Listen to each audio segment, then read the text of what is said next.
Welcome to another exciting episode of Howard's Opinion. As we dive into the world of sports, there's been a lot of buzz surrounding the Dallas Cowboys and their efforts to revamp their team for the upcoming season.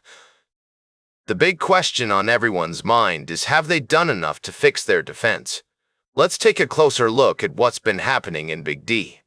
The Cowboys have made some significant moves this offseason, adding key players to their roster in an attempt to bolster their defensive line and secondary. One of the most notable additions is safety Caleb Downs, who has the potential to be a game-changer for the team. They've also brought in some quality depth along the defensive line, which should help take some pressure off their starters. But despite these upgrades, there are still some concerns about the team's overall defense. The cornerback room remains a question mark, and it's unclear whether new defensive coordinator Christian Parker can get the unit to play cohesively. If they can't get everything clicking, it could be a long season for Cowboys fans. On the other side of the ball, the offense is looking strong, with quarterback Dak Prescott leading the charge. The receiving duo of George Pickens and CeeDee Lamb is one of the best in the league, and running back Javonte Williams is coming off a breakout season. However, there are some worries about the left tackle position, where Tyler Guyton is still unproven. So, what does it all mean for the Cowboys' chances in 2026? They're looking like the top challenger to the Eagles for the NFC East title, but they'll need their defense to come together quickly if they want to make a deep run in the playoffs. With a tough schedule ahead of them, it will not be an easy road.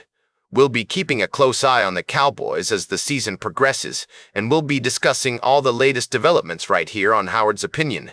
We'll be right back with more fascinating sports news on Howard's Opinion. Welcome back to Howard's Opinion, folks.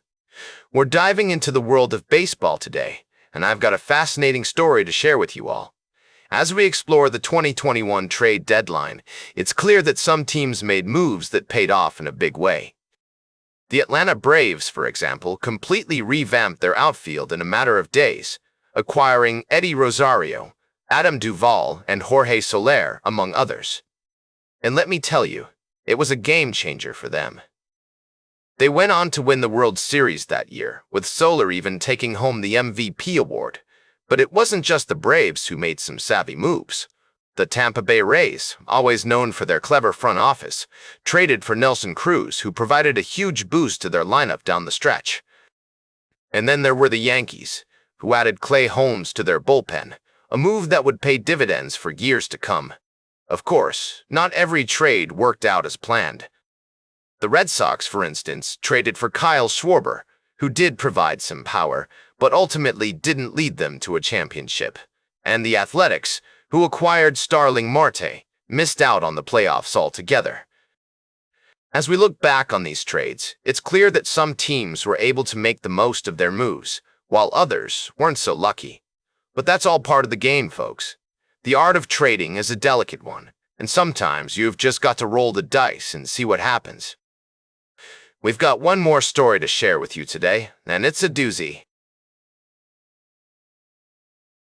Welcome back to Howard's Opinion. Today, we've got an exciting story from the world of baseball. The Cardinals have taken the win in their first game after the All-Star break, beating the Dax 5-4. And what a game it was! Refreshed and ready, Weatherholt launched a tie-breaking home run in the fifth inning and had a big single in a ninth-inning rally. But that's not all. Defensive star Mason Wynn drove in 3 runs and made 2 stellar defensive plays to prevent runs. Weatherholt, one of MLB's leaders in WAR and outs above average, was passed over for the MLB All-Star game, but he proved himself once again with his 14th home run of the season. And in the top of the ninth, Weatherholt battled after falling into a 1-2 hole and singled to center to load the bases against closer Paul Sewald. The Cardinals were missing lefty Jojo Romero due to an appendicitis, but rookie reliever Louis Gastelum stepped up and got his first MLB win. Michael McGreevy also had a notable performance, tying All-Star starter Christopher Sanchez with his NL Best 13th outing, where he went at least 6 innings and surrendered 2 earned runs or fewer. It's clear that the Cardinals are playing together as a team, with each player supporting the others to achieve their goals. As Mason Wynn said, "That's just what this team does. We pass the baton to the next guy." And with all-star reliever Riley O'Brien striking out Ketel Marte with a 100 miles per hour sinker to end the game and notch his 25th save, it's no wonder they're on top. That's all for today's Howard's Opinion. Remember to like, share, and subscribe, and until next time, keep your head in the game.